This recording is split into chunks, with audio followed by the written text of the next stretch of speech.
Hey guys, I'm here. I'm at Fayetteville State University's park. What's the name of this park?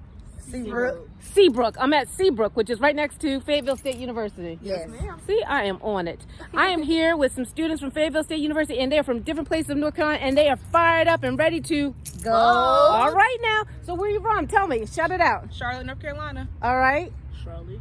All right. Charlotte, North Carolina, 704. All right. Now, are you guys really from Charlotte, or are you like outside of Charlotte? Tell the truth. No, Charlotte. from Charlotte. Okay. Charlotte. Okay, because my family's from Cherryville. We can't tell folks we're from Charlotte sometimes. But anyway, listen, guys, I want to ask you. We're talking about the 2020 election. Tell me a little bit about it. How you feeling about it? I think it's important to go out there and vote so everyone's, opinion is represented. Yes. I feel like a lot of young people aren't voting as much as they should. Yep. A lot of black people need to go out there and make sure that they're being represented in Congress. So it's really important. Well, let me ask something. Why do you think they're not voting? What's the deal? What's up?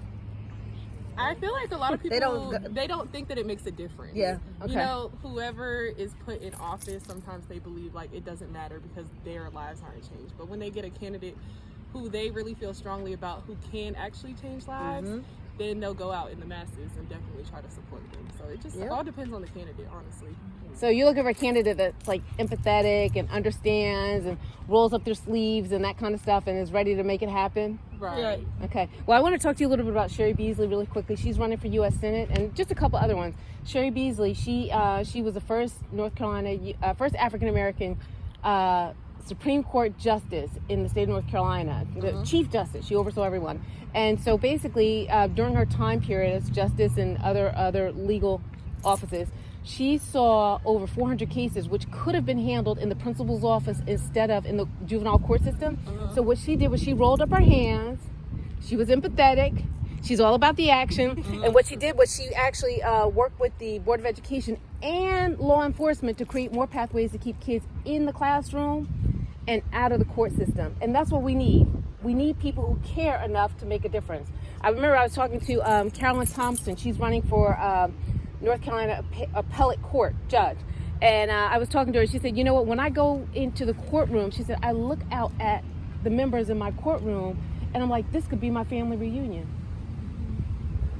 So when she listens to her cases, when she hears what's going on, she has that type of empathy to make sure that more gets done. I was talking to Don Davis, there we go. Well, I'm older. I was there when Noah built the ark. I'm that kind of old. But Don Johnson's back in my time. But Don Davis, I was talking to him, and he's running for U.S. Congress. And what he was telling me is, he said, look, you know what? We have to remember that our votes, what we vote for, who we vote for today, we're voting for 6 years out. We're voting for the next generation and the next generation. So your vote counts, not only for you, but for the next generation. You'd hate to sit at home and do something that could negatively or adversely impact your nieces, your nephews, your kids, etc. So every single vote, what our parents did impacts us today. So we need you. Last election, Cheri Beasley ran. She in her particular race, there were 5.4 million votes cast. Over 480,000 African Americans, registered African Americans, didn't vote. Do you want to know how many she lost by? 401 votes. Wow. I bet you if you canvass Fayetteville State University, you could probably find 401 votes. So, hey guys, listen, this election is important. Do you think it's important? Of course. Do you understand why? Yes. Do you understand? I got the power. Yes. Hey.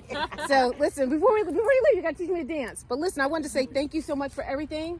I need you fired up and ready to Vote. Okay, so if I give you some flyers, right? If I give each of you 10 flyers, can you do me a favor and circulate those amongst your friends? Yes. So we can get them to the polls? Yes. All right, guys. You hear about this? Fayetteville State University is on fire. All right. All righty. Thanks so much.